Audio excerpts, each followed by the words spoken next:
Welcome in, everybody, to Fantasy Pros. This is the Fantasy Football Podcast. It is me, Joey P, Joe P. Zapia, and the NFL Draft is in the rearview mirror. However, the NFL season is right in front of the windshield, and we're going to help you prepare for that long drive towards 2024. To help me, of course, in this car, I'm going to put them in the back seat with the child locks on, especially on the windows. It's D-Bro, Derek Brown, the king of bros, and, of course, our college football expert over from Betting Pros, the man behind the Thor 500, Thor Nystrom, and we are going to do the draft grades for the AFC here today and for the NFC as well. And the thing is, everybody's doing their draft grades. However, the difference here is Thor Nystrom, because Thor Nystrom, the Minnesota Madman, has a little bit extra behind his draft grade. So let's talk about why what we're going to do today is a little bit different from your perspective, because you've got a little fancy algorithm working here that I think the people need to know about. Yeah, every year when I do my draft grades, it's right after when the draft gets done on Saturday, I run ROI on them. You know, with the 500 board, the draft slots, you have the trade chart, and I have a modified trade chart with mine. So, you know, every slot has a point total that is put on it. And then you do the same thing with the 500 board. So every prospect on that, they get assigned a point total. And then you end up seeing, you know, with the team, what value they got on every single pick. And then you just run the numbers after the draft happens, and you end up seeing what ROI every team got on their class. And that's basically how I end up doing the grades, doing it on a bell curve. I do give credit for, of course, hitting team needs in addition. And then things like draft day trades, what you got in the value on that. So those are a couple extra factors that are added to that. But the biggest weight on that is ROI that you got in your slots. Now, the eye test matters too. And from a fantasy perspective, D-Bro is going to give us his draft grades based off of those. So let's dive into it. Let's just jump in with 2 feet here. And let's start alphabetically with the AFC. And let's begin with the Baltimore Ravens here. Now, the Baltimore Ravens, historically a team that always makes the most of what they're given.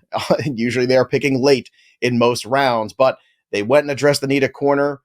They went ahead and got some pieces there on the edge, on the offensive line as well. So, Thor, what does the algorithm say about the grade when it comes to the Baltimore Ravens? I gave the Ravens a B minus for what they did over the weekend. They went with Nate Wiggins in the first round. That was their most interesting decision of what they did, because it was a binary thing. The primary needs that they had heading in, it was cornerback and offensive tackle. And you had that crazy scenario in the first round where all the offensive tackles were getting sucked up the board. And the decision for the Ravens there, it was you had Tyler Guyton getting taken one slot above them. And so that's why they end up taking Nate Wiggins in the 30th slot. So I was fine with that selection. Then, so you defer off offensive tackle in the first round. Then in the second round, they end up taking Roger Rosengarten with the 62nd pick. I think I would have taken Kingsley Suamataia, who ends up going one pick after Rosengarten. A minor nitpick, but certainly that would have been my preference. The rest of their picks were fine. You know, they end up getting Tez Walker a little bit after that. D-Bro and I were a little bit lower on Tez Walker. Turns out the NFL was as well, but they the Ravens got him basically right around where he was on my board, the 113 slot. They got him 119th. I love the value they got on TJ Tampa at 130th. The NFL was punitive to the Iowa State cornerback. He was 50th on my board, but they ended up knocking him down because of the testing. But a very good guy on his collegiate tape there in the Big 12. But overall, I give the Ravens a B minus for their effort. D-Bro, as Thor mentioned, not a very heavy fantasy draft here. They did draft Devontez Walker later on there. Also Rasheen Ali, the running back from Marshall. So anything from a fantasy perspective here, you can grade it however you want here. Overall, obviously from a football standpoint, it does matter what you do on the offensive line. We know that, and from the defensive aspect too. But what do you give the Ravens here from 2024 draft grade? It's funny, Thor and I are hand-holding. I gave him a B minus too. I liked some of the early picks and things like that. I love Thor's mention of, you know, the way that the offensive line went. But for me, looking at the skill needs and just from a fantasy perspective, man, I mean, they still have some needs on the offensive line. Like, I still have worries about this offensive line, considering the right side. They lost both these guys. Yes, they addressed tackle, but they still have big guard needs. Tez Walker in the fourth, while I don't disagree with the value, it's just an uninspiring pick. I mean, we know what he's going to be in the NFL. He's raw. He's a field stretcher. He's a player that I'm going to be. There's just other better players on the board in the 4th round, which I already updated my rookie ranks and dynasty ranks overall on FantasyPros.com already. So hope people are checking those out. But Tez Walker's a player I'll be avoiding in dynasty rookie drafts. If anything, this just makes it more clear cut that this passing offense is going to run, especially underneath with Andrews and Flowers leading the way. And to be honest, OBJ out the door, Tez Walker's all they brought in. This, if you have any hope at all for Rashad Bateman, this gives you a little bit of sliver of hope. I can't say that I'm there anymore, but I got to mention it. Well, I'm glad you're finally catching up to me. I was gone already last year. I pulled that car away. That Uber's left the station. Buffalo Bills, obviously, they had a need at wide receiver. Ironically, or oddly enough, they kind of moved out of that 1st round into the 2nd to address it with Keon Coleman. Thor, did they, in your opinion, come away with what they needed? Because the rest of this draft here, from the Bills' perspective, again, they needed safety help. They needed to replace Poyer. Did they do enough replacing the pieces that have been jettisoned by them in the offseason? I think they did a good job of hitting their needs. And the other thing I'll give them is they did show discretion, like you mentioned, in trading down a couple times. And then they did take Coleman at the top of the 2nd there. And they took advantage of Disco Dan Morgan and his bizarre decision to give them free draft equity to swap slots there. And we'll talk about that more when we hit the Carolina Panthers and our NFC one, because I have more thoughts on that. But the Bills profited from free draft equity tossed their way in that one. But just, as far as the Bills go in the decisions they made in the slots that they picked in, Coleman, again, the discretion where you get the draft equity and then move down. I thought that was good, and he certainly does fill a need, and he's a good fit for Allen in terms of the Keon Coleman's game, getting downfield. He's the good contested catch guy, former basketball player for Tom Izzo. Keon Coleman's best thing is getting up in the air and jumping higher than you, and then he's got the ball skills. He's not going to separate from anyone, though, in the intermediate area. Not going to give you much utility there. I had him 46th on my board. It's possible you could have moved down just a little bit lower to get him. There was a couple other receivers on the board I liked just a little bit more than him. I did like the Cole Bishop pick.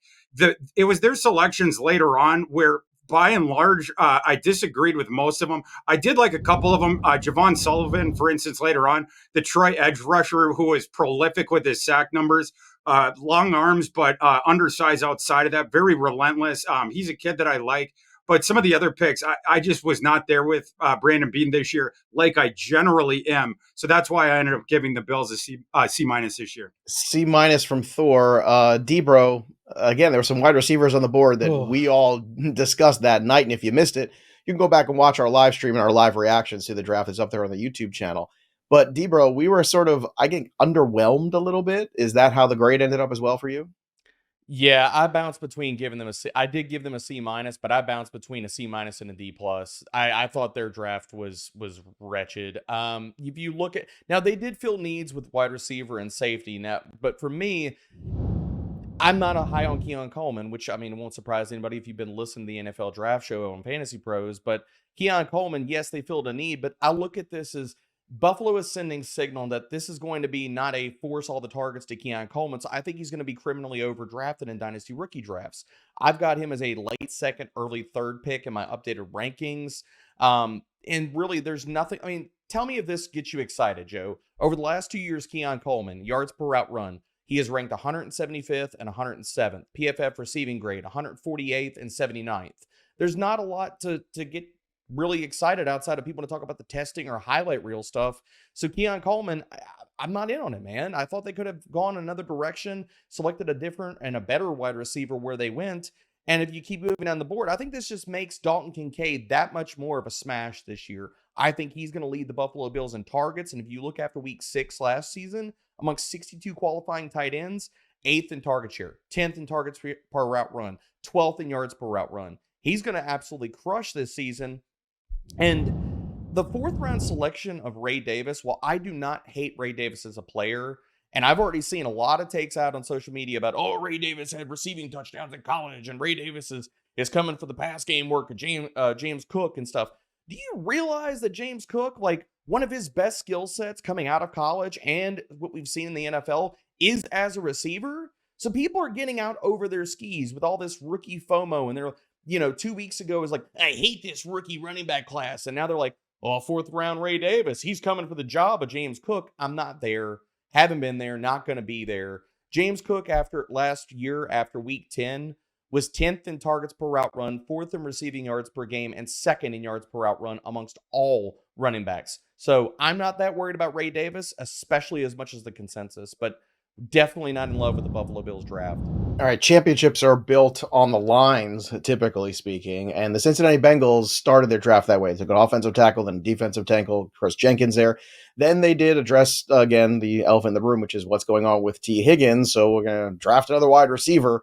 So, Thor, we start to look back at the dust settling from the Cincinnati Bengals. How did they make out in terms of what they did with their draft equity? This is a draft class that I gave a C to, where I am guaranteeing that I'm going to be wrong. In a decade, this draft class is either going to be an A or it is going to be an F. And the reason for that is what the Bengals did was swing from the heels in their slots, and they shot for the moon. And so they went boom or bust and that's what they did. So what I did in my grading and my methodology, I have to split the middle on this thing in terms of grading it. That's why they got a C, but that ain't how this thing is going to end. We're just splitting the middle in the way we're judging it in this moment. But, they started out with this thing, set the tone early with the Marius Mims. Marius Mims has all the talent in the world. Kid who's 6'8", 340 pounds, 96th percentile athlete. And we have seen all the flashes at Georgia, but he started only 8 games. He has already had 2 lower body injuries in his very short time there. Will he hold up at the NFL level with those lower body injuries in that enormous frame? We're going to have to see on that. I do trust the physical ability with him. He has played well against top competition in that brief time. But my bigger concern is the lower body, just because we haven't seen the sample size. We've already seen those couple injuries. The Kris Jenkins pick in the 2nd round, that was the one higher floor pick they did. His father obviously was the NFL stud, and Kris Jenkins was a multi-year starter on the championship teams at Michigan, well coached, was a Feldman freak lister, et cetera. But then they hit it down the fairway one time with the safer pick, and then it went right back to shooting the moon. Jermaine Burton was the all-time shoot the moon pick at receiver.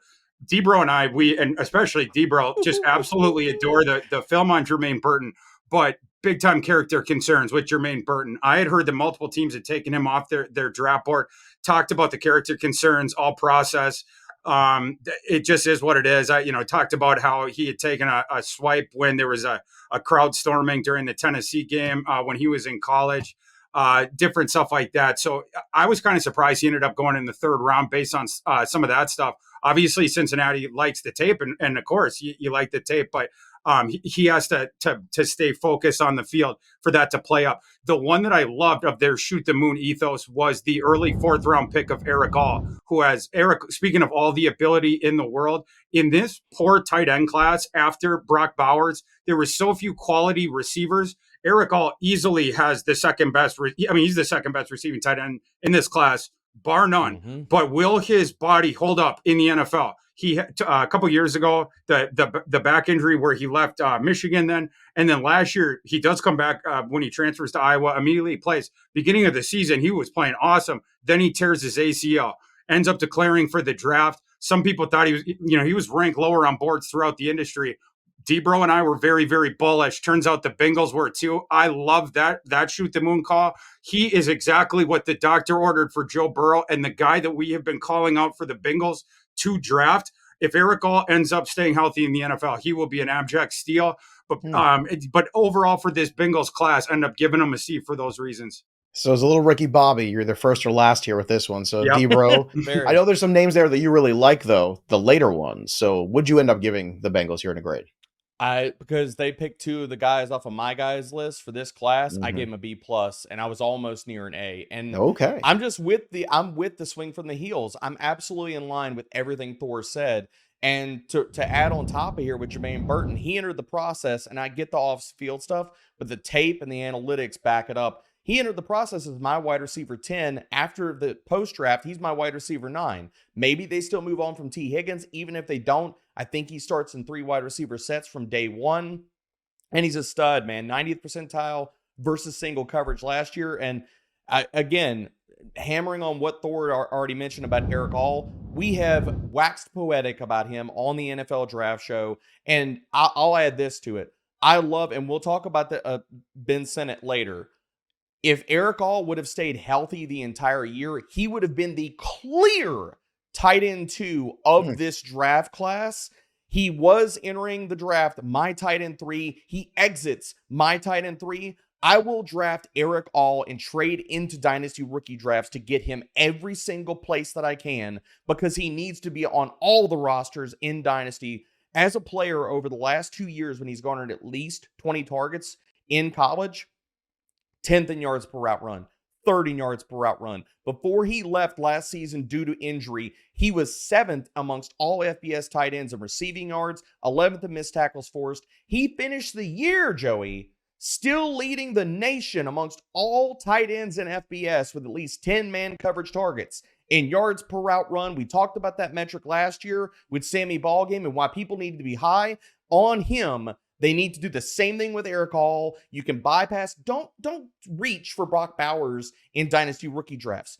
Just allow the beautiful value of Erick All to grace your Dynasty rosters. Appreciate all right. D-Bro is all in there on all. Cleveland Browns did not have a first-round pick, which makes it tough sometimes to get a really good grade, I'm sure, from Thor. But when you step back, Thor, and you look at what the Cleveland Browns did do with the picks that they had, what did you make of their grade? I like that you set it up that way, because I want to make the point that a lack of draft equity or the bad trades that led you to have a lack of draft equity, I don't bake that into my grading methodology. I'm only judging the ball where it lies when you make those picks. And the Cleveland, a lot of good golf metaphors on the show today. I'll get a happy so far. I'm going to get a Happy Gilmore one in at some point today, Joey. I hope so. The Browns earned the D+ that I gave them because of those picks. The one that I liked was the first one right out the gate, Michael Hall from Ohio State. There was a lot of symmetry with that one. First of all, it hit the Browns' biggest need with a local kid in Hall at again, their position of biggest need. And at that position, it was about to fall off the shelf. Hall was the last interior defensive lineman before there was a big teardrop there. A 3 technique in Michael Hall that crashes into the backfield, one of those gap shooting guys. But again, like, there was a big talent drop after that. But speaking of dropping off after that, the Browns class, I didn't like the rest of what they did.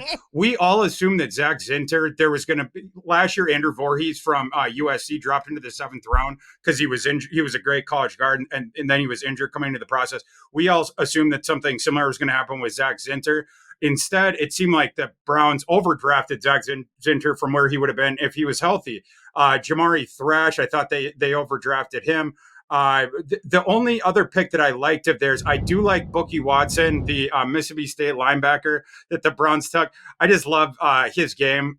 He's not the most physically gifted guy, but he's just one of those.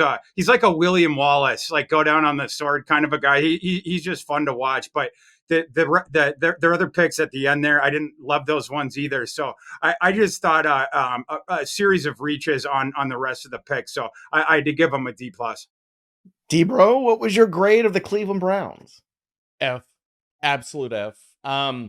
You could talk about Michael Hall filling a need, but the rest of these picks just felt like I don't know what the hell they're doing. I'll just leave it at that. Like, I like Jamari Thrash, and we talked about him on previously on the NFL draft show, but I'm firmly convinced outside of the Amari Cooper trade, this team has no clue about how to evaluate wide receivers. You trade for Jerry Jeudy, good luck with that. You traded for Elijah Moore. I mean, again, good luck with that. I think at the time, the Elijah Moore one was interesting. Like, I think all of us thought, okay, let's get him with an actual quarterback. But the problem was, again, that's still the big question. We still haven't seen an actual quarterback. But this is the problem, right? When you make that big move for Deshaun Watson, you go all in.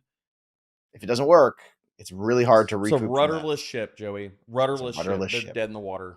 Well, I'll try to rudder us back to shore. See what we do here. Let's go. I don't know if this is going to get any better here. Talk about back-to-back in alphabetical order. This is how we're doing it. We're not trying to pile on in the AFC. Whoa. But the Denver Broncos are next. Thor Nystrom. It wasn't all that shocking that Bo Nix, for us, went where he went. We had done some mocks where we just said, well, this is their pick. They're going to go ahead and take their guy. And on draft night, they did. They did exactly that. But they did get Troy Franklin at a discount later on. There were a few other selections they made here at the wide receiver selection spot there, and as well as the wide receiver position, and as well as an edge rusher too with Ellis. What are your thoughts on the Denver Broncos? How they grade out for you? Yeah, we've done the whole Bo Nix thing so many different. I'm not even going to delve into that. People know my thoughts. If you don't, you can read any of the things, watch the live show, watch all the different shows we did on that. I thought it was an utter abomination of a pick. I comp him to Kenny. But what do you really think? the Good call. the thing that I'll say, I thought that they had guaranteed themselves one of the 2 yearly Fs that I give out in the bell curve methodology that I do with my grading. The compliment that I will give to Sean Payton and crew is that they somehow got up to a D, which means that they also climbed above the 2 yearly D minuses that I give in the bell curve. How did they salvage this despite picking a guy that I gave a mid round 3 grade to at pick 12 in Bo Nix? The Jonah Eliss pick at 76 was strong, the Utah edge rusher. Then the Troy Franklin pick at 102, I thought was inspired. Of course, Bo Nix's collegiate teammate, the wide receiver. I think that they might end up that Troy Franklin might end up giving them more long-term value than Bo Nix, their first round pick. We'll have to see on that, but yeah, I mean, Troy Franklin certainly gave Bo Nix a lot of yardage that he did not deserve in college with the yak stuff. So we'll see about that. But I also love the Kris Abrams-Draine pick at 145, a very feisty cornerback who's undersized, but from Missouri, that's why he ended up falling down. Not the best athlete either, but like the play style, he's very skilled, feisty, stuff like that. Audric Estime, Erickson's boy, ends up going there as well. A guy that if he hits his ceiling, he looks a lot like Chris Carson. So the rest of the picks outside of Bo Nix, even the last couple picks, I thought were pretty good as well. So down the board, outside of the Bo Nix pick, I thought that they did decent. So they went from what would have been enough to salvaging a D. D-Bro, your grade for the Denver Broncos. We're riding together with this. I almost gave them an F. I gave them a D just because the Bo Nix pick was so atrocious. And I will state this for Dynasty rookie drafts. I will be avoiding Bo Nix in every Dynasty rookie draft. I get the reasons to select him, and I understand the first round draft capital. We did that with Mac Jones, didn't work out. We did that with Kenny Pickett, didn't work out. People will talk about it as a process pick, and you get QB2 type of production out of him in Dynasty. Good luck with that. It's not going to move the needle for any of your Dynasty teams. So I will go with skill players. I would go the other route. I with Thor, I thought Franklin was a fantastic value, especially as well as with Audric Estime. The NFL was worried about his size, I guess, with Troy Franklin. I'm not that worried. Now, I did drop him. I had him, and this is total clarity. I had him as my wide receiver 4 pre-draft. He has dropped to my wide receiver 11. He's my 22nd overall player in Superflex. I think he's a really, really good value because this is the depth chart he's competing against, Joey. You got Cortland Sutton, Josh Reynolds, Marvin Mims, Adam Troutman, and Dulcich. Like, this is, it's lackluster. So can Troy Franklin ascend to this depth chart and eventually be the wide receiver 1, especially we're talking about the chemistry that he does have with Bo Nix? It's definitely possible. And I'll add on top of the Estime pick too. I thought Thor, laid it out perfectly. Javonte Williams is also an unrestricted free agent next year. So they don't have to. They can let him walk, and they have their early down complement. But we also have to mention very quickly, wheels up for Jaleel McLaughlin. With all the screens and the underneath stuff that's coming with Bo Nix now under center, Jaleel McLaughlin, I threw this out on X, and I was of course making a joke. I was like, he's going to get 120 screen targets. Now, that he's not going to hit that number, but I believe I've talked about him in numerous shows already that I think he's going to be a fantastic value. He is going to be better than people are giving him credit for. And now with this marriage of a quarterback that loves to check down and throw underneath, I think Jaleel McLaughlin is the real big winner. And a lot of people are not going to be talking about him this week.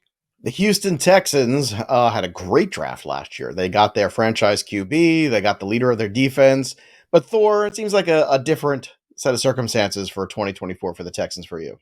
Yeah, we gave them their flowers last year, so let's toss some cold water on them this year. Houston, you get a D- this year. It went the other way this year. Didn't have the first round pick, but again, that's that we don't grade you on draft equity, just how you did in your slots. Didn't love it. The first pick was at 42, Kamari Lassiter. I didn't like Kamari Lassiter's game. The lack of foot speed. I saw him get torched over the top several times on tape. You have to move him inside. I thought in terms of the slot guys, there was other slot guys that I liked. If it's the pure slot projection, at 59 they took Blake Fisher. I realized that the offensive tackles were getting yanked up the board.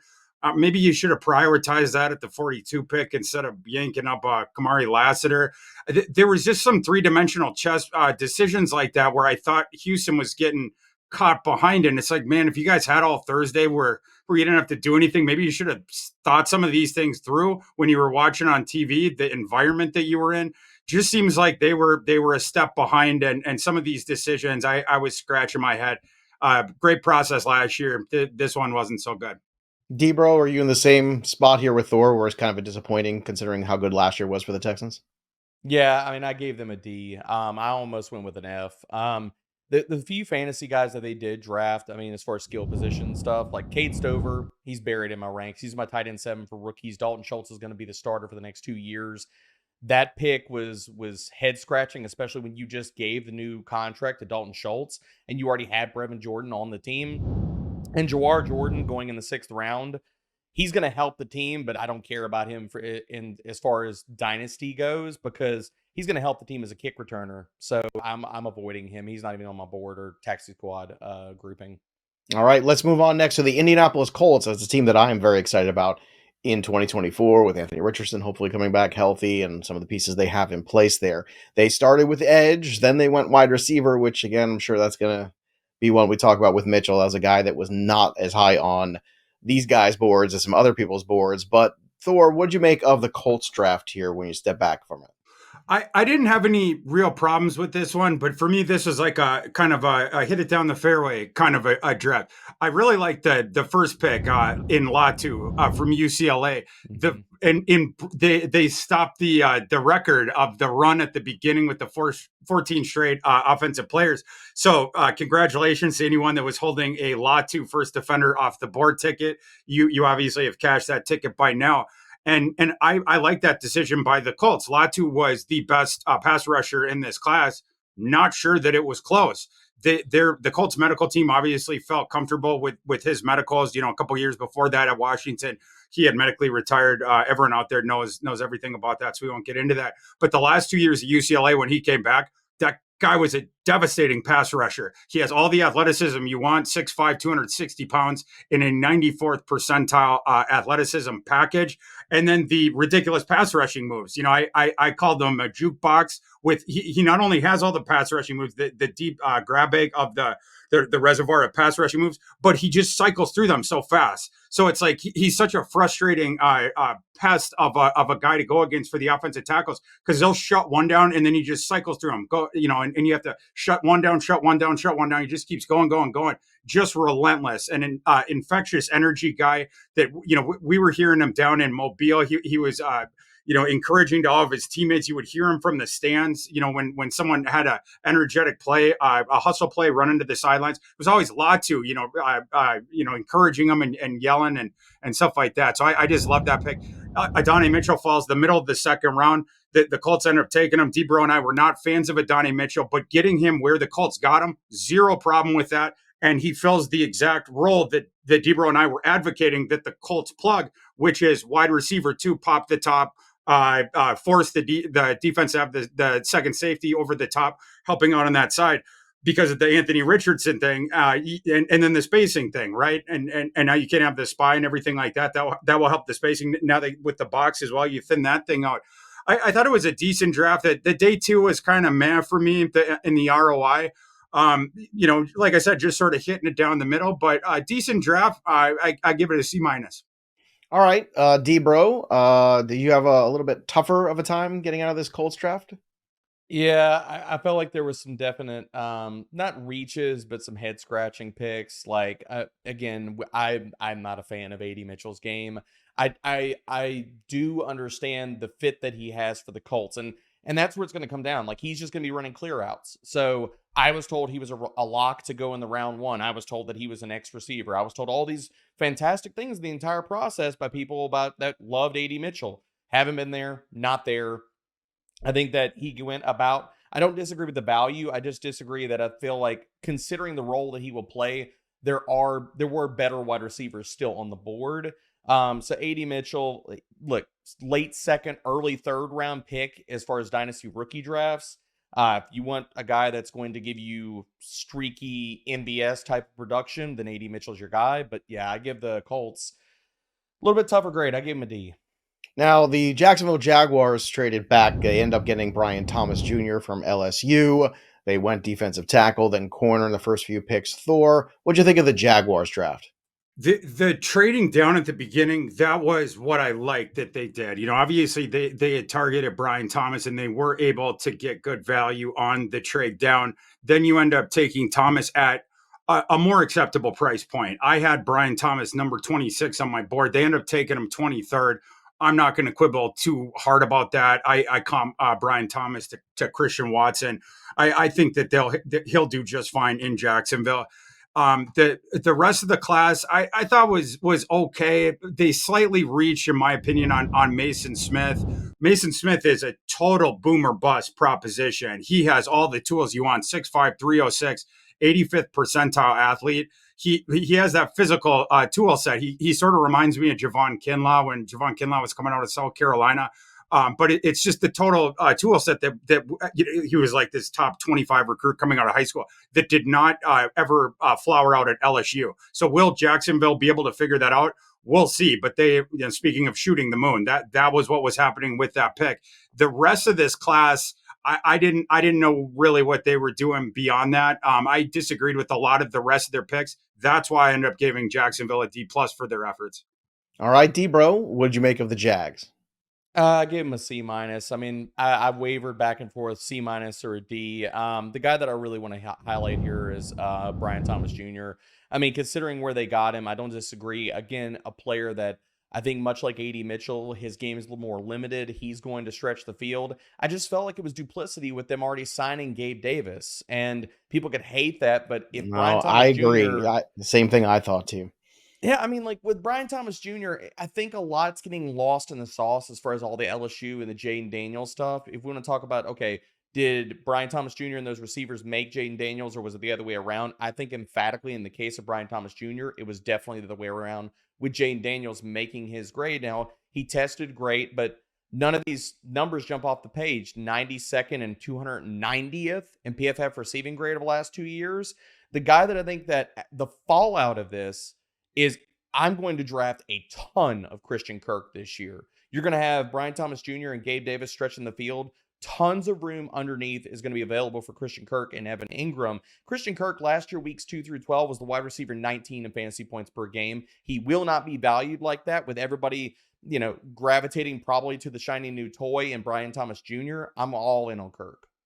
The back-to-back Super Bowl champions are up next to the Kansas City Chiefs. Before we get to them, by now, most of you have probably heard of Reality Sports Online, the powerful fantasy sports platform where owners get to build and manage their fantasy team like an NFL general manager. But the question is, have you tried it? Because it's time for you now to see what all the buzz is about in the Dynasty community. Free agency, multi-year contracts, a rookie draft, multi-team trades, franchise tags, contract extensions, first-round rookie options, automated contract and salary cap functionality, and much, much more. Think it sounds complicated? Don't worry, it's not. The best thing about Reality Sports Online front office is that it doesn't take any more time than a standard league to run. It just requires a little bit more strategy. So if you're thinking you're among the fantasy elite, it's time right now to use this platform to test your mettle. And if you're still not sure, you can test out our general manager skills for free over at Reality Sports right now with a free mock free agency auction going on. And if you like what you see, use that promo code FantasyPros to receive 10% discount on your team or league today. Again, that promo code FantasyPros to get a 10% discount on your team or league today. Fantasy just got real at realitysportsonline.com. The Kansas City Chiefs, they've been pretty real. I gotta say, man, it felt to me, Thor, like the rich just got richer. What did you think? I give them an A-, and the Chiefs, they're typically around there, and obviously that is why they're so successful. In addition to their quarterback, they just draft so well. We were talking about this from the outset with the Ravens. There was some very interesting three-dimensional chess decisions being made at the end of the first round. in the wake of that environment that we were in with all the offensive tackles going early, because you had some of these blue blood franchises there at the end of the first round that really needed offensive tackle help. But these franchises are so successful because they refuse to overpay to trade up, or they refuse to reach for guys that aren't worthy of going it. No pun intended with the Chiefs' eventual selection, well, but they refuse to do that for, to reach up for guys. So you had the interesting decisions with those teams. With the Chiefs' decision in their slot, it came down to, do we take the ultimate guy that they took, Xavier Worthy, or do we go an offensive tackle? It would have been Guyton for them. So that was what it was for them in the first round. They end up going with Worthy in that split decision and kick the can to the offensive tackle in the second round, which was a big risk with where the offensive tackle sat at that moment, because they really could have dried up. You could not guarantee yourself in that moment that there would be a quality prospect available at the end of the second round. But they end up taking Xavier Worthy, which is really, really cool. The guy that breaks the NFL Combine record for speed, you are clearly evoking Tyreek Hill with that, and you are clearly calling that back for Patrick Mahomes. A Kansas City Chiefs team that needed a dynamic receiver weapon. It was the one thing that offense was desperately calling out for last season. The fact that they won the Super Bowl anyway was kind of ridiculous, but now they get that one thing that they obviously needed. I comp Xavier Worthy to Deshaun Jackson. A couple other guys, I love that comp, by the way. To me, he's more Deshaun Jackson than Tyreek Hill, so everyone needs to slow their Tyreek Hill roll. Love that. Yeah, but just in terms of the explosion and the, if you can get him out into space, hit him on the hands, that's where everyone in the stadium is going to hold their breath. And, in the same way of a Deshaun Jackson. The one thing that they're going to have to work on him with is the dropsies. There's some ball skill issues with him. He had 12. Well, he fits right in Kansas City then, Thor, because exactly they were pretty good at dropping the football last year. You had 12 charted drops with Worthy the past couple of years. I actually think that there was a little bit more than that. Now, he was pounded with targets on those past couple of Texas teams as by far their wide receiver one. So maybe as a guy who's not going to be initially the wide receiver one, we'll have to see on that. And then you work on the ball skills a little bit more, but everything else plays with him. He's a very good route runner, obviously the athleticism. So anyway, I was fine with that pick. I like that pick. But then the Chiefs sort of lucked out when Kingsley Suamataia falls to the end of the second round. I had talked about this with the Ravens pick before. I would have taken Suamataia above Roger Rosengarten, who the Ravens take one pick above. Suamataia, I had 39th on my board. The Chiefs ended up getting him 63rd. So that was a stroke of luck. On day 3, I love the Chiefs pick of Jaden Hicks from Washington State at 133. I actually had him 65th on my board. He was my second safety. Really like what the Chiefs did again this process. I generally do. It's why they're so good at this. Give them an A-. D-Bro, are you just as excited as Thor and myself about the Chiefs 2024 draft? I am. I'm going to poo-poo one or two of their picks, though. I gave them a B+, so still, I kind of wavered back and forth, A-, B+. I'm with everything that Thor mentioned about Xavier Worthy. He started the process as my wide receiver 5. He is now my wide receiver 4. I'm all in on him. If you want to talk about Sky Moore, and that's the reason why you're worried about drafting Xavier Worthy, you need to get your eyes checked because you have not watched the film. They are two totally different players.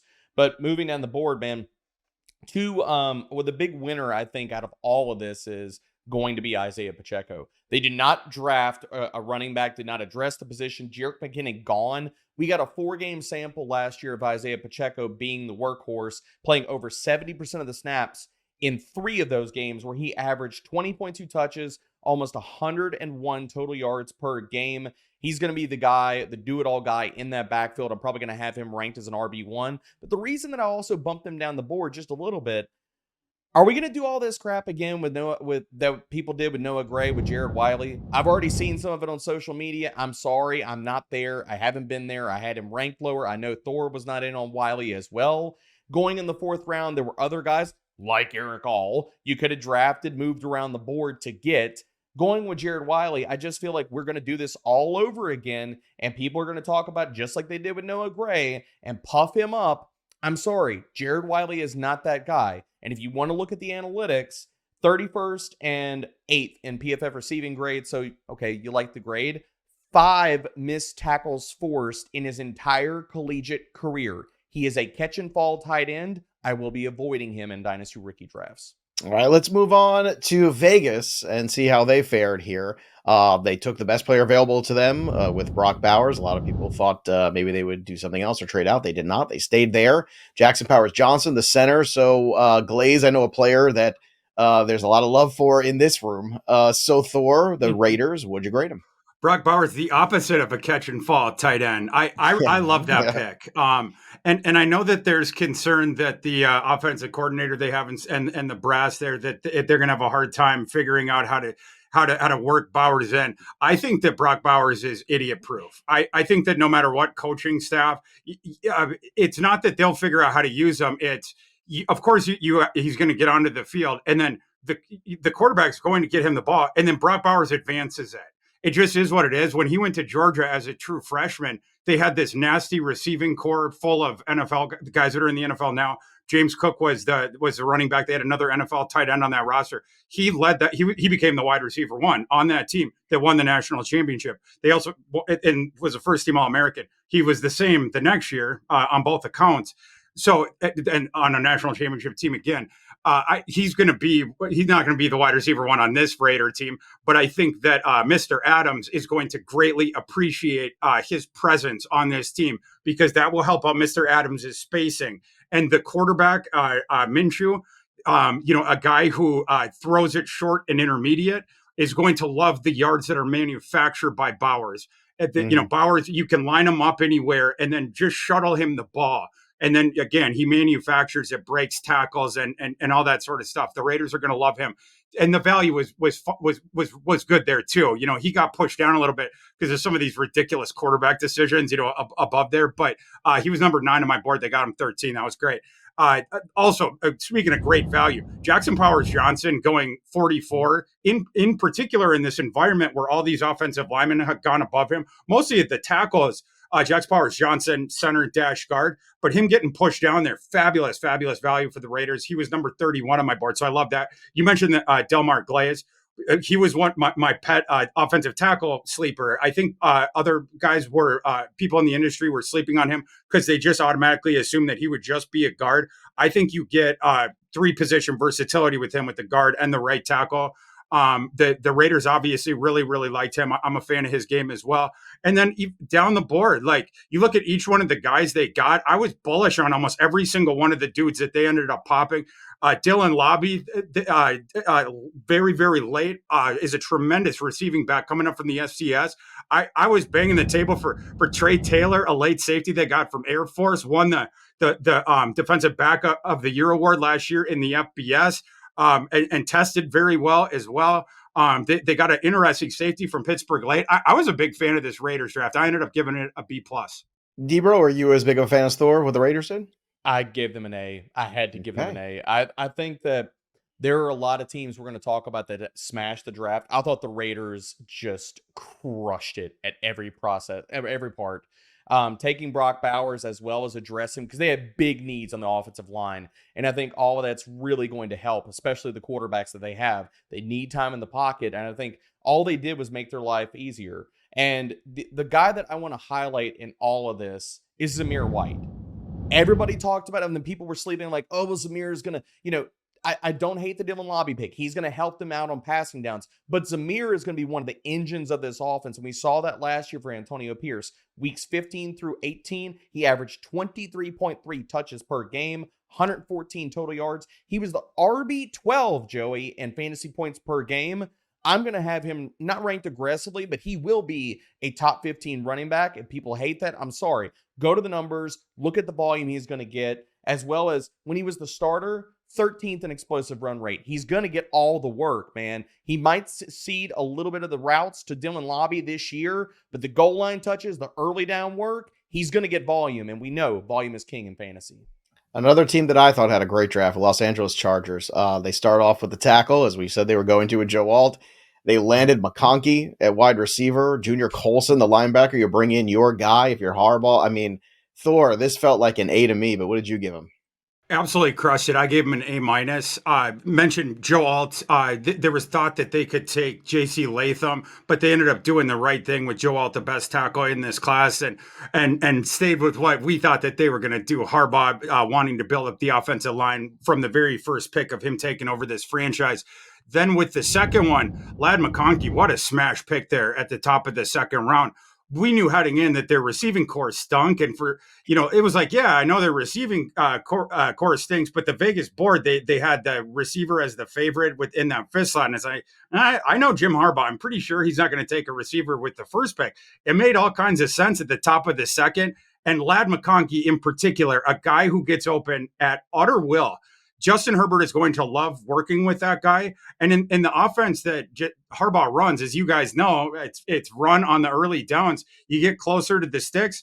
What do you do on third down? You make it manageable. You just need the guy that can get across there every single time. The efficiency thing, that's Ladd McConkey. That guy's going to have a metric ton of catches, and he's a metric ton of times he is going to convert the first down. So love that pick. Next pick, Junior Colson. I couldn't believe the NFL filtered a guy down the board that I thought was the best linebacker in this class, who was the fulcrum point of the nasty Michigan defense last year for Jim Harbaugh that won the national title, down to the 69th pick to Jim Harbaugh. I thought that was crazy. I bet he couldn't believe it in the war room, Harbaugh, as they submitted that card. And then going down into day three, the fabulous values. Cam Hart at 140th. That guy was one of the better cornerbacks last year in the nation. Then he goes to the Senior Bowl. He was awesome. He had awesome athletic testing at the NFL Combine. That was awesome value. My favorite day three sleeper, the people that looked at my Twitter on Saturday know where I'm going to this, was Kimani Vidal of Troy. They got him at 181. The guy I was pounding the table for, all process. I thought it was so interesting that the Rams took Blake Corum. I think it was in round 3. Kimani, of course, Jim Harbaugh's boy from college. Kimani Vidal is almost in the same physical package, but he's actually a better athlete than Blake Corum is. Kimani Vidal is also an awesome pass blocker. Of course, the Chargers running back room in advance of this, it was J.K. Dobbins and it was Gus Edwards. Kimani Vidal was running back 7 on my board. I ranked him 117th. I am so bullish on that kid. I comped him to Jaylen Warren. I believe that Kimani Vidal upsets both J.K. Dobbins and Gus Edwards to start as a rookie in that run-first offense that Jim Harbaugh runs. I think he's the sleeper. Dynasty owners out there, listen to my words right now. You go out and get that kid. He's going to surprise people in the NFL. All right. Debro, were you surprised how much you like the Chargers draft? I love their draft. I also gave them an A. I'm just going to agree with everything Thor said about Ladd McConkey. He entered the pre-draft process my wide receiver 7 or 8. He walks out of it as my wide receiver 6, but the case in dynasty rookie drafts for Ladd McConkey begins at wide receiver 4. He is locked into the first round of dynasty rookie drafts, regardless of format. Moving down the board, Kimani Vidal, that's Thor's boy, he was my RB5 pre-draft, is my RB5 post-draft. I don't care that he went in round 6. Like Thor said, he's competing with J.K. Dobbins and Gus Edwards for work in this backfield, and he's a proven volume back to add to Thor's take here, man. Look, 231 carries at least in each of the last 2 years, 57% of his games in his final collegiate season, he had at least 23 carries. He has proven he can handle the volume. He is a bowling ball, tackle-breaking machine, 21st in PFF elusive rating. I'll be trying to draft and trade into rookie drafts to draft Kimani Vidal this year. Miami Dolphins up next. Maybe not a big splash draft for the Dolphins, but in your opinion, Thor, did they get what they needed? Yeah, I think so. I gave him a B. I was speaking of the splash thing. I was advocating in advance of Thursday that they just throw caution to the wind and draft Xavier Worthy to add to their ridiculously speedy receiving core. I thought that would be fun. They ended up doing. They might have wished that they had, because eventually they're gonna have to pay Jalen Waddle. So. That is true. And it is like they say in draft day, people pay to get wet, is what they tell Sonny Weaver. But the Dolphins end up exercising discretion and instead take Chop Robinson, who is going to help out the pass rush. Chop Robinson had an utterly ludicrous pressure rate in college, and the athletic profile, 6'3", 254, 97 percentile athlete, the first step, everything like that, the speed to power game that he has, that stuff all translates. The one thing with him, he has the short arms, and the pressures were not converted into sacks at the rate that you would expect. So those were the two things of his profile that ended up pushing him out of the top 20, but a very, very interesting prospect at an acceptable price point there. Then they ended up getting one of the last quality offensive tackles that was available when they took Patrick Paul at, again, an acceptable price point. Ended up getting him 55. I had him 54th in the crazy offensive tackle marketplace that we were in on Thursday and Friday night. That was beyond fair. The last pick, two other ones that I'll shout out. Jaylen Wright, that pick, the Tennessee running back, raised a lot of eyebrows when the Dolphins took him because obviously they have Devontez Walker and they had given out the extension to the veteran blank. Who's their other running Mostert. Yeah, Mostert. It raised a lot of eyebrows when they took Jaylen Wright. Just some context for people out there. I was told earlier in April that the Dolphins were the team that was all over Jaylen Wright, all process, like more than anyone else, and by a significant margin, which confused me when I heard that. So I asked some more questions about that. And then I thought about it more and asked some more questions about it. It started to make more sense to me as we move closer to the draft. With Audric, you have to cap his touches per game because of his size. Obviously, Mike McDaniel fetishizes backs like this with the home run hitting ability and everything like that. It's not just the injury insurance against a back like that. It's also the ability to keep a back like that on the field at all times. So it's both of those things in conjunction with one another. Audric, you have the thing of with the running on the whatever. With Jaylen Wright, he's a good receiver. He's also a better pass blocker than people think. And so I think initially you get that stuff from him. That's how he can work into a platoon. I think the one thing early on with Jaylen Wright that you got to work on, it was the Mickey Mouse offense that he was playing in at Tennessee with where they have the hyper spread the field out and whatever, and they get the box thinned out. The vision with him on the running concepts in that he was always just looking for the crease and then to hit the dinger. I think that's certainly a fair nitpick about his game. I think early on in the practices, that's what you're working on him in a more conventional offense, how to read the defensive front and to run with flow behind the offensive line. This is a really good situation for Jaylen Wright because you can work on him with that. Audric will take care of that work while you go. You see how you develop him with that. While Jaylen Wright, you can take some of the passing down stuff, give Audric a blow on that. The world goes around. I like that pick, and it made more sense to me when I asked that stuff. Last one I'll shout out, the Malik Washington pick at 184. Absolute steal. He was number 90 on my board. A guy that I comped to Rondale Moore, tackle breaking machine that can actually run routes. He is the guy that people think that Malachi Corley is. All right, D-Bro, your take on the Dolphins 2024 draft. I gave him a B+, and I really liked a lot of the things that they did. Unfortunately, I don't like a lot of the things that they did for fantasy. This was the nightmare fuel landing spot for Jaylen Wright. And you have, Thor talked about the extension they gave to Raheem Mostert.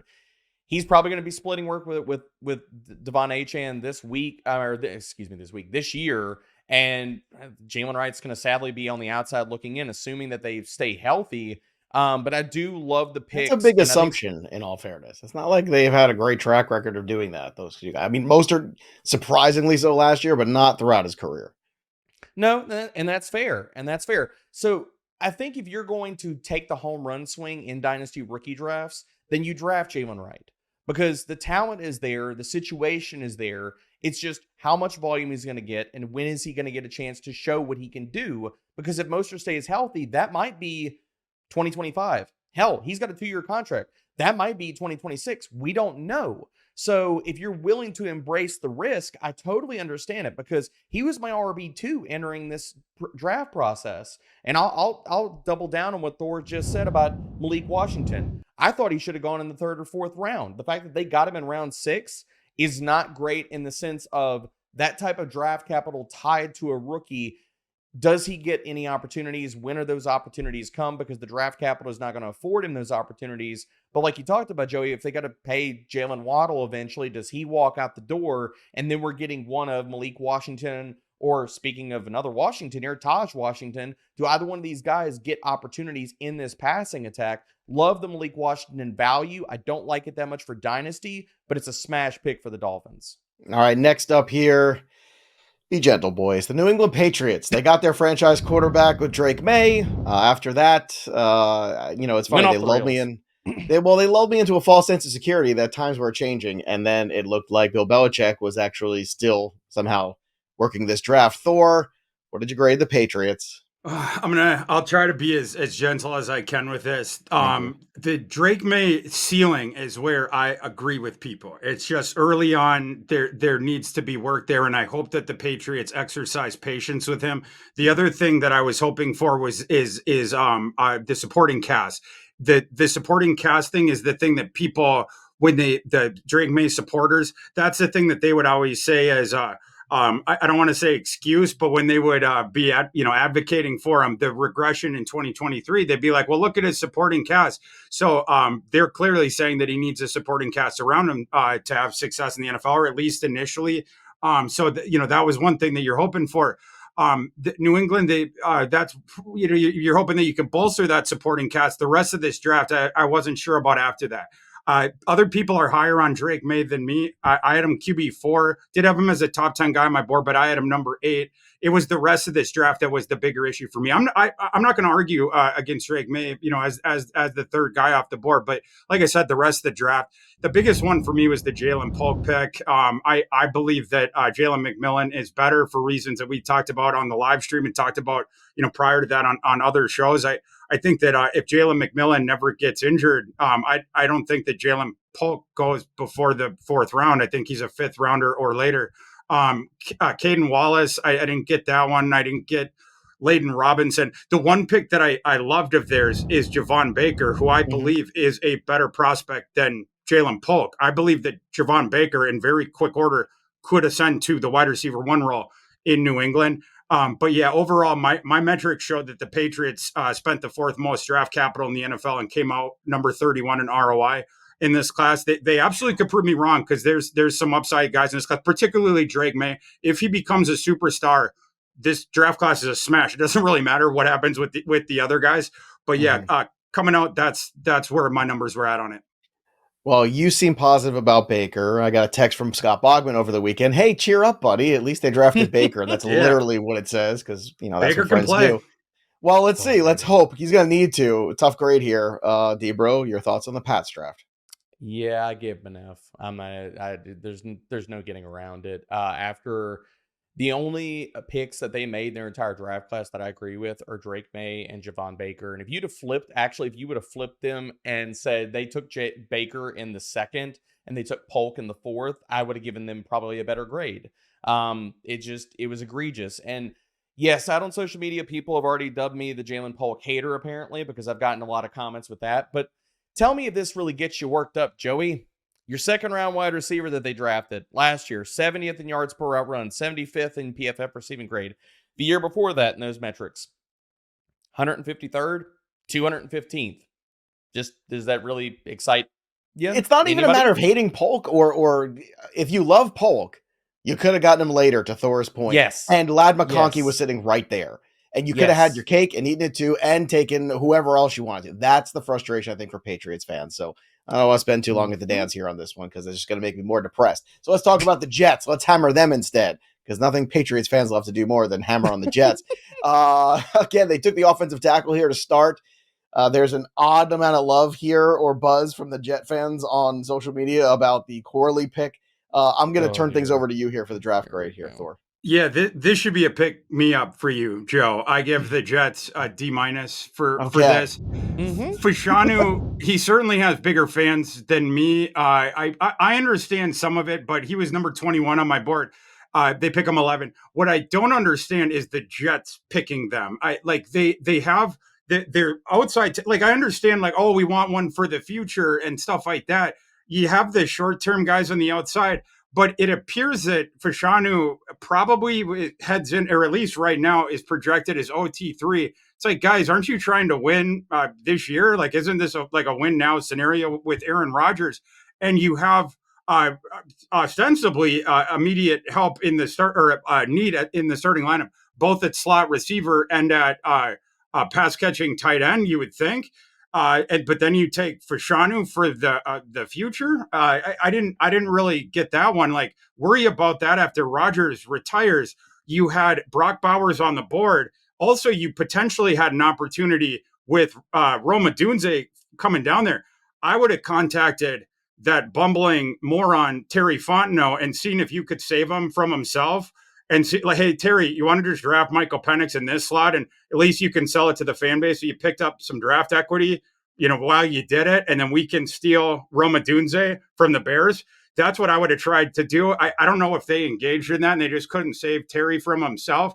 But then, if you're stuck at 11, I would have taken Brock Bowers. But anyway, they take Fashanu there. Then at 65, they take a pick for me that, like this one, I was getting goosebumps because so Malachi Corley, I comped him to Amari Rodgers, and like the symmetry was crazy. Amari Rodgers, of course, was drafted by the Packers when they had Aaron Rodgers. And of course, he busted with the Packers because Aaron Rodgers didn't want to throw the lollipop manufactured touches behind the line of scrimmage, which were the only things that Amari Rodgers could catch to do his broken tackle stuff. That's the only stuff that Malachi Corley does. That was where all of his production came at Western Kentucky. He doesn't run routes. So I mean, we're going to find out if either fate has a sense of humor or if Aaron Rodgers in his old age has decided he wants to throw screen passes behind the line of scrimmage. Otherwise, you don't have a slot receiver right away. I see people putting Malachi Corley into the Jets starting lineup next year. If Aaron Rodgers, again, if he wants to throw a screen pass behind the line of scrimmage to manufacture Malachi Corley's touches, you have your starting slot receiver for next year. Otherwise, you categorically do not. Malachi Corley does not run routes down the field. The rest of it, D-Bro made the joke in the moment of how they left their war room and they just put the auto draft button on for running backs on day 3. So I didn't understand that either. This was a weird draft. D- for the Jets. D- from Thor. D-Bro, what did you give the Jets? A D. I don't understand their drafting method at all. It's Malachi Corley is my wide receiver 21 in Dynasty. I will not be drafting him. I will be avoiding and let other people fall on that sword.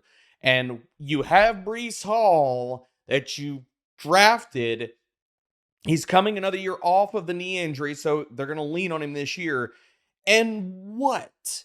You draft Braelon Allen? What's he going to do? Like, well, you already had Israel Bandicanda from last year. It's like when they get to day 3, they're like, let's see what running backs are out there. Let's do this. And they go Braelon Allen. You have your quarterback of the present. You're all in to win. And you draft Jordan Travis in round 5. How is that helping your team this year? How? At all. And then they took another running back. And again in round 5. I like Isaiah Davis as a prospect. But tell me, how do you get behind drafting him or Braelon Allen in Dynasty right now as both of them sit behind Breece Hall? If you got Breece Hall on your team in Dynasty, sure. You want to take one of these guys and put him in your taxi squad as the handcuff? That's fine. You're going to hate yourself and you're going to hate life whenever Israel Bandicanda is the guy if Breece Hall misses any time with injury. So the Jets, a D for this draft. Terrible draft. I thought the Pittsburgh Steelers came out pretty good, Thor. I mean, they took Fatanu, Frazier, addressed the offensive line needs. Then they went for wide receiver and Roman Wilson. So what do you think here of the Steelers draft? This was a crazy good draft. Yeah, the Steelers had 4 clear needs at least in their starting lineup coming into this thing, and it was like when you line up cans at the shooting range, and then it was like they just took out the piss, and it was just bang, bang, bang, bang, bang, like in their first 4 picks. You mentioned Fatanu, okay, there goes the tackle need. That thing sold for the next decade. Next one, Frazier, bang, that one sold for the next decade. Next one, how about we take care of that slot receiver? Bang, that one's sold for the next decade. Then, starting linebacker, Peyton Wilson, come on down, bang. And then even the next one, Mason McCormick, there's a shot that he plays early at one of the guard positions because, of course, their whole offensive line was rancid. He's a sleeper coming up from the FCS, a kid that 99th percentile athlete at 6'4", 310. This was a smash of a draft. They were all over this thing, and at positions of need as well. It was the value, it was the quality, and all their positions of need. This is about as good as it gets. This one was AAA all the way down the board. Great job by the Steelers. D-Bro, do you share Thor's sentiments here about the positivity regarding the Steelers draft? I gave them an A+, and I wish there was a higher grade that I could possibly give them because they absolutely crushed this. Thor nailed it. I mean, their entire offensive line. This is the chess match. This was just the chef's kiss of how you rebuild your entire offensive line basically in one draft class. And they crushed it. And you add Roman Wilson. So, I mean, he's going to be starting in week 1. He's going to be competing with Van Jefferson, Calvin Austin for snaps. And I hate to tell people, but Russell Wilson hasn't seen the middle of the field over the last 10 years. Justin Fields is not going to see the middle of the field. So Pat Freiermuth's not going to be the number 2 target in this offense. It's going to be Roman Wilson, and a player that, the volume stats aren't there. Last year, 29th in yards per route run, 22nd in PFF receiving grade. The Steelers absolutely crushed this draft. I honestly think they had the best draft of any NFL team out there. All right, so very high marks for the Steelers. Let's close things out here with the Tennessee Titans. Thor, let's start with you. They got their tackle on the offensive side in Latham, then Sweat on the other side. What'd you think of what the Titans did? Titans were sitting at 7, and they were praying to the gods that the Chargers would trade with a team that was coming up for a quarterback, which would have had the effect of pushing Mr. Joe Alt to number 7, because the Titans desperately needed a not only tackle help, but in particular a left tackle, because Will Levis talked about this in advance of the NFL draft, that he glitches under pressure. So you needed and of course the Titans, they were just so terrible with the pass blocking last year. So you're not really giving Will Levis a fair shake, sending him out there into the Lions den next year behind that offensive line if you don't give him help there. But of course, the Chargers end up sticking and picking. They take Joe Alt. So that put the Titans to a decision there at 7. Do you pull up for Shanu there at 7? Do you do Fatanu there? Those are the only 2 sort of immediate left tackle guys you could have taken there, but both of them would have felt like reaches. The Titans ended up taking the guy who was my number 2 tackle off the board, Latham at JC Latham from Alabama at number 7. And you guys remember on the live stream, I said I don't disagree with this in terms of qualitatively them taking him. He's a second tackle off my board. But the interesting thing about it is he's a right tackle. This is a guy who has not played a left tackle since high school. I don't think he can play left tackle at the NFL, 6'6", 343. And again, they didn't play him at left tackle at Alabama. Then so that's what we said live. That's what I said live. Then in the post-draft presser, the Titans go to the podium and they say, we're going to play him at left tackle next year. So desperation is a stinky cologne. They don't have another option. That is what they are going to attempt to do. We don't know how he's going to do, because we did not see JC Latham play left tackle in college. It's really the only concern of my game with JC Latham is those feet can get a little bit cumbersome against speed players, and he can get tied up. He's a colossus with power. He is an awesome run blocker. And to get around him on the outside shoulder, it's like running around a cruise ship. But when he can get tied up by those counter moves, because you can get him going the one way, rocking. If with the quick guys, the athletic guys coming the other way, that's where you get that big body moving. That was my concern with him potentially in the NFL, and a position he hasn't played again since high school. We'll have to see how it goes, but that is what they're going to try. The rest of the picks, I thought it was a bit of a reach on Sweat, but I love the pick on Cedric Gray to start out day 3. Love the pick on Jarvis Brownlee. The next one there, overall, I give the Titans a C+. All right, D-Bro, what'd you give the Titans? I gave them a C-. I agree with all the points on Latham. I thought Sweat was a reach. For fantasy purposes, there's just not much to chew on here. Does the Latham pick supposedly help Levis? We'll see. If Latham's not good, it's not going to help him. And Jaquan Jackson is really a zero sum for dynasty managers, because he's going to help them on punt return and kick return duties, but not be a factor on the offense. All right, there you have it. That's what the AFC looks like from the perspective of Thor and Derek. Again, right now, you want to put some of this knowledge into practice. The best way to do it is to use the mock draft simulator tool, which is out right now at fantasypros.com/simulator. Get yourself ready for your dynasty draft this season. It's fast, it's free, and it's the best way to practice any kind of draft. So right now, I would go run over to fantasypros.com/simulator and start mocking today. Great stuff from the boys as always, but of course we love to hear from you. What did you give the NFL draft grades out to certain teams? Drop your grades for the AFC teams below in the YouTube comments. And again, it's always the best thing to do is subscribe to the YouTube channel, and don't forget to ring that bell till it goes ding. And speaking of our friends here at the channel, shout out to the following people: Hugh Boner, I believe. I'm going to say that again, it's got an X in it, but I believe the X, if my French is good, is pronounced that way. Derek Brown would tell me, because he's the guy that made me read these names of the people who left reviews of your show. It seems like your kind of crew. I could just tell you from the other side. Eastu, Boss Queasy, Angry 365, BP 1015, Benjo, Fizzle, That Goofy Fella, Guysies, Alec, and Riamans. Congratulations. Thank you very much, guys, for listening to these two goons all day during draft season and leaving reviews of the show. They promised they'd shout you out, and they did. But I think it was more just to make me say that first name. But hopefully you stuck around the show to the end for that nugget. And, of course, stick around for the NFC grades as well. That'll do it for us. But the story of the game goes on for Thor and Derek. I'm Joey P. We'll see you next time, kids.